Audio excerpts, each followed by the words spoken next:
If you've been watching the Florida housing market, or maybe you're dreaming about trading in your snow boots for flip-flops, you're probably wondering what is really happening right now. Well, today I'm diving into what's really going on in Martin County's housing market.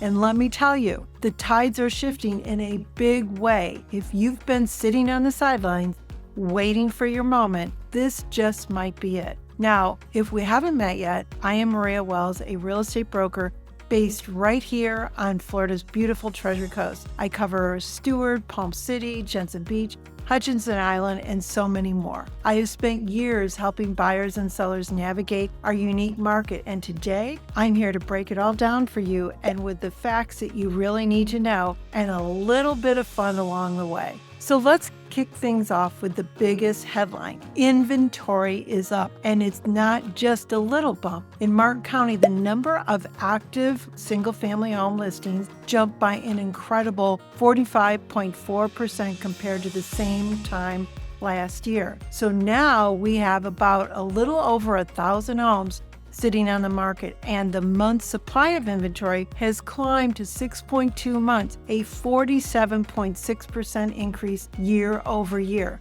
Well, what does that mean in plain English? Well, buyers finally have more choices. For the last few years, it felt like you had to make a snap decision and bid over asking price just to have a shot. Well, not anymore. Today, buyers can take a little more time, weigh their options, and imagine this, actually negotiate on price, closing costs, and terms. Now, let's look at prices and activity. Closed sales are down right now by about 8% compared to last year, and the median sales prices are actually holding steady with a modest 2.6% increase year over year. And time to contract, which is the time it takes for a home to go under contract, is increasing too by about 5%. So what's the takeaway? Well, homes are sitting a little longer, prices aren't falling dramatically, but they're no longer racing upwards either. The pace is slower and the urgency is much less intense. Thank goodness. We're seeing a more balanced, normalized market after years of red-hot activity.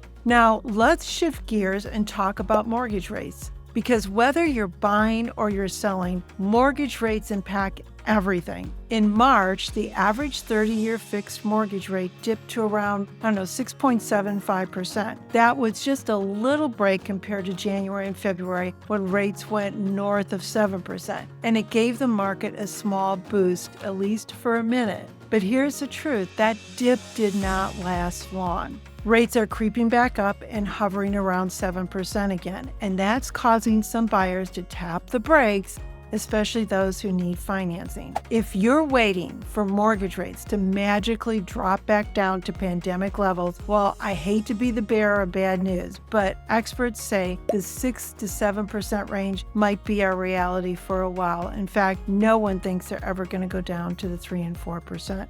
But you never know, right? The key today is knowing how to work around it, negotiating better prices and asking for rate buydowns and shopping smartly. So let's tackle a question I get all the time. Maria, are we heading into a foreclosure wave like we did in 2008? The answer is not even close. Foreclosures today represent less than 2% of all sales, and here's why. Because so many homeowners either pay cash or locked into those super low mortgage rates, and they're simply not in financial trouble. Even if something unexpected happens, they can sell their home and still walk away with equity. And remember, too, rents are sky high, so even distressed homeowners have solid options today. Plus, residential real estate wealth is still at historic highs, and mortgage delinquencies are near record lows. Our market is on very solid ground, not propped up by risky loans like back in the day. Now, before you get too comfortable, there are a few challenges we need to talk about. While home prices have stabilized, surging insurance costs and high rising homeowner association fees are putting pressure on buyers. Insurance premiums are skyrocketing across Florida, thanks to storms, lawsuits, and insurance companies pulling out. Now, we're making some headway with new insurance carriers coming to Florida, but we still have a long long way to go. And homeowner associations, well, many are raising fees to cover the same thing: insurance hikes, maintenance, and new state-required reserves. So when you're budgeting to buy, remember, it's not just the mortgage you need to think about anymore. It's the mortgage, taxes, insurance, homeowner fees, maintenance, all of it. You need a full picture to make a very smart decision.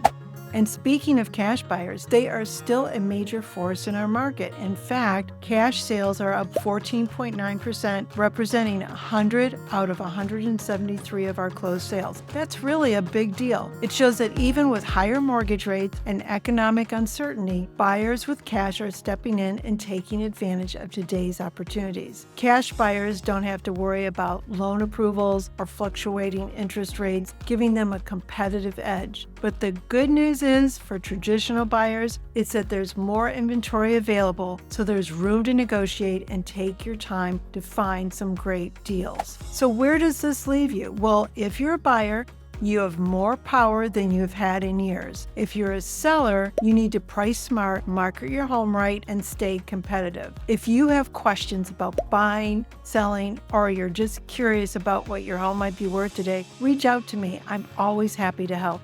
And I promise you'll get honest answers, not just what you want to hear.